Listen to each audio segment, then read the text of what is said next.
Hi friends, welcome to Amizhthampoo.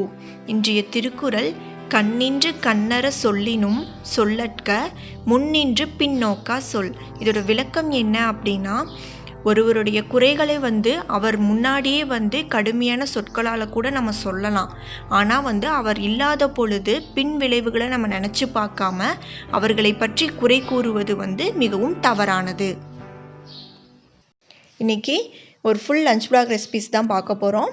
முதல்ல நார்மலாக சாப்பாடுக்கு நான் அரிசி ஊற வச்சுருக்கேன். தண்ணி வடிச்சிட்டேன் நான். இதில் பார்த்தீங்க அப்படின்னா 1 கப் அளவுக்கு சுண்டக்காய் எடுத்திருக்கேன். பச்சை சுண்டக்காய் தான்.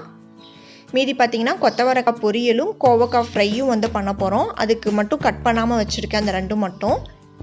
மீதி எல்லாமே ஓரளவுக்கு எடுத்து வச்சுருக்கேன். இந்த சுண்டக்காவை பார்த்தீங்க அப்படின்னா நான் 1 கப் அளவுக்கு எடுத்திருக்கேன். நல்லா 2 தடவை தண்ணியில் நல்லா க்ளீன் பண்ணிவிட்டு அந்த உரல் இருக்குள்ள அதை வச்சு நல்லா தட்டி அந்த விதையோடு அப்படியே நான் எடுத்து வச்சுருக்கேன்.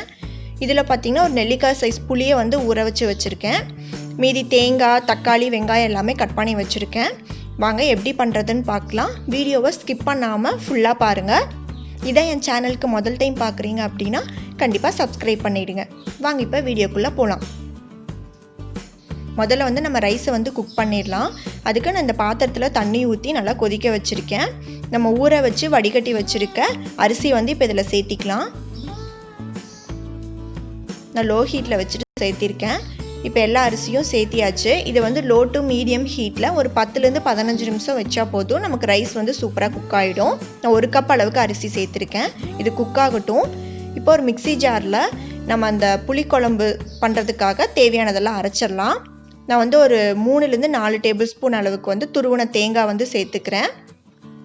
இப்போ இதில் 1 வரமிளகா, 2 சின்ன வெங்காயம், நான் இந்த சைஸில் 2 சின்ன வெங்காயம் சேர்க்குறேன், 4 முந்திரி பருப்பு. இது எல்லாத்தையுமே சேர்த்தி கொஞ்சமாக தண்ணி ஊற்றி நல்லா நைஸாக அரைச்சி எடுத்துக்கலாம். பாருங்கள், நல்லா நைஸாக அரைச்சாச்சு. நான் அடுப்பில் கடாய் வச்சுட்டு ஒரு 3லேருந்து 4 ஸ்பூன் அளவுக்கு நல்லெண்ணெய் சேர்த்துருக்கேன். சூடானதும் ஒரு 1/4 ஸ்பூன் அளவுக்கு கடுகு, 1/4 ஸ்பூன் வெந்தயம், இந்த ரெண்டுமே நல்லா பொரிஞ்சதுக்கு அப்புறமா 1/2 ஸ்பூன் அளவுக்கு ஜீரகம் சேர்த்துக்கலாம். எல்லாம் நல்லா பொரியட்டும். இப்போ கட் பண்ணி வச்சிருக்க ஒரு 10லேருந்து 12 பல் பூண்டு சேர்த்துக்கலாம். சின்ன சின்ன பல் பூண்டு தான் நான் சேர்த்துருக்கேன். இப்போ கட் பண்ணி வச்சிருக்க சின்ன வெங்காயம் ஒரு 10லேருந்து 15 சின்ன வெங்காயம் சேர்த்துக்கலாம். நல்லா ஃப்ரை பண்ணிக்கலாம். இது கூட கொஞ்சம் கருவேப்பிலை சேர்த்துருக்கேன். எல்லாத்தையுமே நல்லா வதக்கி விடுங்க. அந்த எண்ணெயில் நல்லா வதங்கட்டும். பாருங்கள், ஓரளவுக்கு நல்லா வதங்கிடுச்சு. இப்போ நம்ம தட்டி எடுத்து வச்சுருக்க 1 கப் அளவுக்கு பச்சை சுண்டக்காய் சேர்த்துக்கலாம். இது கருத்து போகாமல் இருக்க மோர் தண்ணியில் போட்டு வைப்பாங்க. நான் அப்படி எதுவுமே போடலை. ஸோ அப்படி போட்டோன்னா அந்த விதையெல்லாம் உள்ளே போயிடும், வேஸ்ட் ஆகிடும். அப்படிங்கிறதுக்காக நான் போடல. நீங்கள் வேணும்னா தட்டிட்டு கருத்து போகாமல் இருக்க மோரில் போட்டு வச்சுக்கோங்க. பச்சை சுண்டக்காயில் பண்ணுங்க, அப்போ தான் ரொம்ப ஹெல்த்தியானது. இது பாருங்கள், நல்லா அந்த எண்ணெயிலே வதங்கிடுச்சு. கலர்லாம் நல்லா சேஞ்ச் ஆகி நல்லா வெந்துடுச்சு அந்த சுண்டக்காய் எல்லாமே. இப்போ நம்ம கட் பண்ணி வச்சுருக்க ஒரு மீடியம் சைஸ் தக்காளி சேர்த்துக்கலாம். அது தக்காளி வேகிறதுக்காக நான் கொஞ்சமாக ஒரு 1/4 ஸ்பூன் அளவுக்கு இப்போ உப்பு சேர்த்துக்கிறேன். சேர்த்து நல்லா வதக்கி விடுங்க. அந்த தக்காளி நல்லா மசிய வெந்து வரட்டும். சுண்டக்காய் வத்த குழம்பும் வைக்கலாம். அதை விட இந்த பச்சை சுண்டக்காவை செஞ்சு சாப்பிடும் போது ரொம்ப ஹெல்த்தியாக அந்த விதையோடு சேர்த்திக்கோங்க. அப்போ தான் ரொம்ப ரொம்ப நல்லாயிருக்கும்.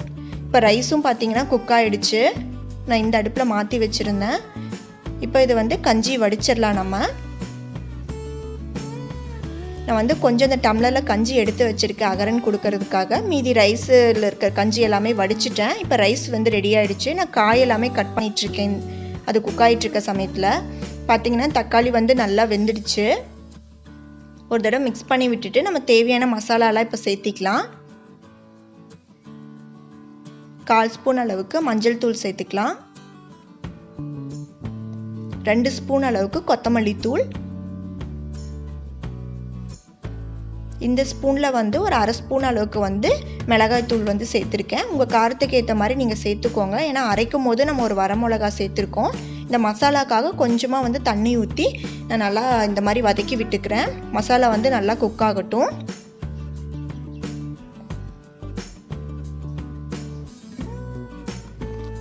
நான் பெருங்காயத்தூள் போட மறந்துட்டேன். ஸோ இப்போ கொஞ்சமாக ஒரு 1/4 ஸ்பூன் அளவுக்கு பெருங்காயத்தூள் சேர்த்திருக்கேன். இப்போ பார்த்தீங்கன்னா மசாலாலாம் நல்லா குக் ஆகிடுச்சு, அந்த எண்ணெயும் நல்லா பிரிஞ்சு வருது. இப்போ நம்ம எடுத்து வச்சுருக்க ஒரு பெரிய நெல்லிக்காய் சைஸ் புளி தண்ணியை வந்து கரைச்சி இதில் சேர்த்திக்கலாம். உங்கள் புளி வந்து ரொம்ப ஓவர் புளிப்பாக இருக்குன்னா அதுக்கேற்ற மாதிரி நீங்கள் அட்ஜஸ்ட் பண்ணிக்கோங்க. நான் ஒரு பெரிய நெல்லிக்காய் சைஸ் புளி தான் இப்போ சேர்த்திருக்கேன். நல்லா அந்த புளி தண்ணி நல்லா கொதிச்சு வரட்டும். பாருங்கள் நல்லா கொதிச்சிருச்சு. இப்போ நம்ம அரைச்சி வச்சுருக்க அந்த தேங்காய் பேஸ்ட்டை வந்து இதில் சேர்த்திக்கலாம்.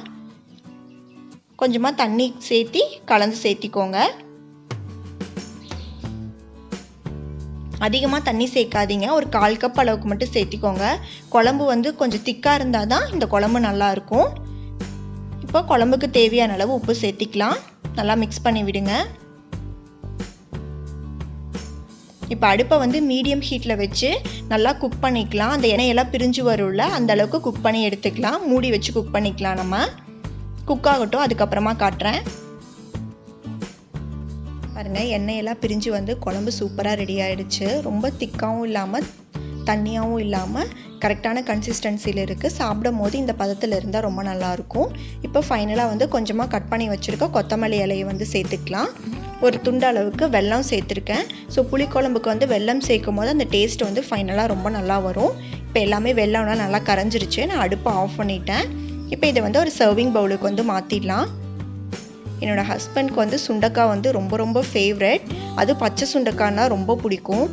ஸோ அவரோட ஃபேவரெட்னே சொல்லலாம். எல்லாமே அந்த கொத்தவரங்காய் பொரியல் ஆகட்டும், கோவக்காய் ஃப்ரை எல்லாமே சொல்லலாம். இப்போ கொத்தவரங்காய் பொரியல் வந்து ரெடி பண்ணிடலாம். நான் கடாய் வச்சு 2 ஸ்பூன் எண்ணெய் சேர்த்துருக்கேன். அதில் வந்து கடுகு, உளுந்தப்பருப்பு, கடலைப்பருப்பு சேர்த்து பொரிச்சுக்கலாம். பொரிஞ்சதுக்கு அப்புறமா பெரிய வெங்காயம், கருவேப்பிலை, 2 வரமிளகாய் சேர்த்து நல்லா வதக்கி விட்டுக்கோங்க. இது கூடவே வந்து ஒரு 1/4 ஸ்பூன் அளவுக்கு மஞ்சள் தூள் சேர்த்திக்கலாம். மஞ்சள் தூளையும் அது கூடயே சேர்த்து நல்லா வதக்கி விடுங்க. வெங்காயம் வந்து நல்லா வதங்கி வரட்டும். வெங்காயம் நல்லா வதங்கிடுச்சு. இப்போ ஒரு 1/4 கிலோ அளவுக்கு கொத்தவரங்காய் வந்து நான் கட் பண்ணி வச்சுருக்கேன். அதையும் சேர்த்து ஒரு தடவை நல்லா வதக்கி விடுங்க.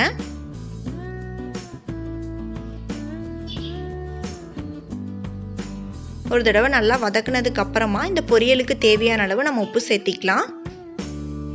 உங்கள் டேஸ்ட்டுக்கு ஏற்ற மாதிரி நீங்கள் எவ்வளோ உப்பு வேணுமோ அந்த அளவுக்கு நீங்கள் சேர்த்திக்கோங்க. ஒரு தடவை நல்லா வந்து மிக்ஸ் பண்ணி விட்டுருங்க. இப்போ இந்த பொரியல் வந்து வேகறதுக்கு தேவையான அளவு தண்ணி சேர்த்திக்கலாம். நான் ஒரு 1/2 கப் அளவுக்கு தண்ணி சேர்த்திருக்கேன்.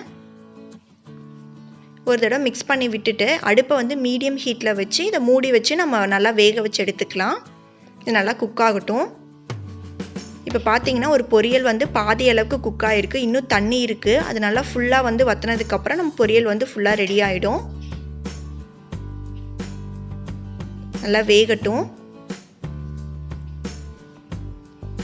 இதில் பார்த்தீங்கன்னா நான் கோவக்காவையும் வந்து கட் பண்ணி வச்சுட்டேன் பொரியலுக்கு. இப்போ நம்ம அகரக்குட்டி என்ன பண்ணிகிட்ருக்காருன்னு சொல்லி பார்க்கலாம் வாங்க.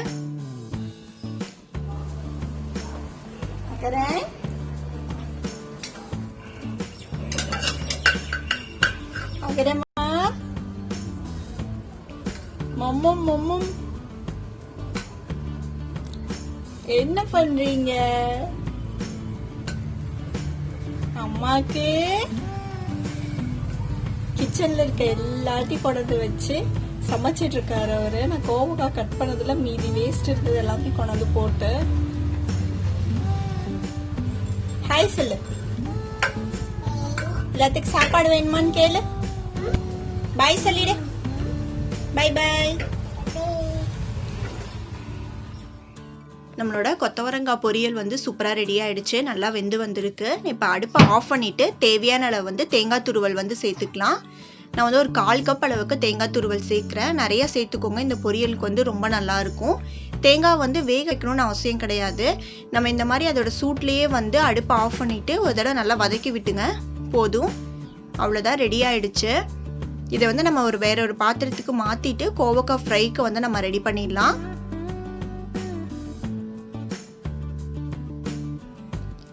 இப்போ அடுப்பில் கடாய் வச்சு 2 ஸ்பூன் அளவுக்கு எண்ணெய் சேர்த்துருக்கேன். சூடானதை நம்ம கட் பண்ணி வச்சுருக்க கோவக்காய் எல்லாத்தையுமே சேர்த்துக்கலாம். நான் நல்லா தின்னாக இந்த மாதிரி ரவுண்டாக வந்து ஸ்லைஸ் பண்ணி எடுத்துருக்கேன். நல்லாயிருக்கும், இந்த மாதிரியே ஸ்லைஸ் பண்ணிக்கோங்க. இந்த ஃப்ரை பார்த்திங்கன்னா ரொம்ப சிம்பிள் தான். ஆனால் வந்து வெரைட்டி ரைஸ் இந்த மாதிரி வந்து புளிக்குழம்பு அந்த கூடையெல்லாம் சாப்பிட்றதுக்கு வந்து ரொம்ப டேஸ்ட்டாக இருக்கும் இந்த ஃப்ரை. நல்லா இந்த எண்ணெயிலே வந்து நல்லா வதக்கி விட்டுக்கிட்டே இருங்க. ஈவனாக வந்து நல்லா கோல்டன் கலராக நமக்கு வந்து குக் ஆகணும். அப்போ தான் நல்லாயிருக்கும் இந்த ஃப்ரை சாப்பிடும் போது. இப்போ ஒரு பாதி அளவுக்கு வந்து குக் ஆகிருக்கு. இன்னொரு 2-3 நிமிஷத்துக்கு நல்லா ஃப்ரை பண்ணிக்கலாம். பாருங்கள், நல்லா ஃப்ரை ஆகிடுச்சு. இப்போ தேவையான அளவு உப்பும், காரத்துக்கு வந்து ஒரு 1/4 ஸ்பூன் அளவுக்கு வந்து மிளகாத்தூள் சேர்க்குறேன். அடுப்பை வந்து லோ ஹீட்டில் வச்சுக்கோங்க, இல்லைன்னா மசாலா வந்து கரிஞ்சு போயிடும். இது நல்லா வந்து மிக்ஸ் பண்ணி விட்டுருங்க. ஈவனாக வந்து அந்த மசாலா எல்லாத்துலேயுமே கோட் ஆகிற மாதிரி நல்லா கலந்து விடுங்க. ஒரு 1 நிமிஷம் அளவுக்கு நல்லா ஃப்ரை பண்ணிக்கோங்க. அவ்வளோதான், நம்மளோட சிம்பிளான நல்ல டேஸ்டியான கோவக்காய் ஃப்ரை வந்து ரெடி ஆகிடுச்சு. நான் அடுப்பை வந்து ஆஃப் பண்ணிட்டேன். இப்போ இதை வேறொரு பாத்திரத்துக்கு வந்து மாற்றிடலாம். ஃபுல் லஞ்ச் மெனு வந்து சூப்பராக ரெடி ஆகிடுச்சு. ரைஸு, நம்மளோட பச்சை சுண்டக்காய் குழம்பு ரொம்ப சூப்பராகவே வந்திருக்கு. பாருங்கள், பார்க்கும் போதே ரொம்ப நல்லா இருக்குது. நம்மளோட கொத்தவரங்காய் பொரியல், கோவக்காய் ஃப்ரையு, இது கூடவே வந்து கொஞ்சமாக வந்து அப்பளம் வந்து பொரிச்சு வச்சுருக்கேன். ரொம்ப சூப்பராக ரெடி பண்ணியாச்சு. இப்போ இது எல்லாத்தையுமே வந்து பிளேட்டிங் பண்ணிடலாம். லஞ்ச் பிளேட் பாருங்கள் ரெடி பண்ணியாச்சு, எல்லாமே அரேஞ்ச் பண்ணியாச்சு. இது கூடவே வந்து கொஞ்சம் பப்பாளி பழமும் கருப்புளுந்து லட்டும் வச்சுருக்கேன் நான். கண்டிப்பாக நீங்களும் ட்ரை பண்ணி பாருங்கள். ட்ரை பண்ணி பார்த்துட்டு உங்கள் கமெண்ட்ஸை சொல்லுங்கள் எப்படி இருக்குன்னு சொல்லிட்டு. தேங்க்ஸ் ஃபார் வாட்சிங். உங்களுக்கு இந்த வீடியோ பிடிச்சிருந்துச்சு அப்படின்னா கண்டிப்பாக வந்து லைக் பண்ணுங்கள், ஷேர் பண்ணுங்கள். என் சேனலுக்கு சப்ஸ்கிரைப் பண்ணலன்னா சப்ஸ்கிரைப் பண்ணிவிடுங்க.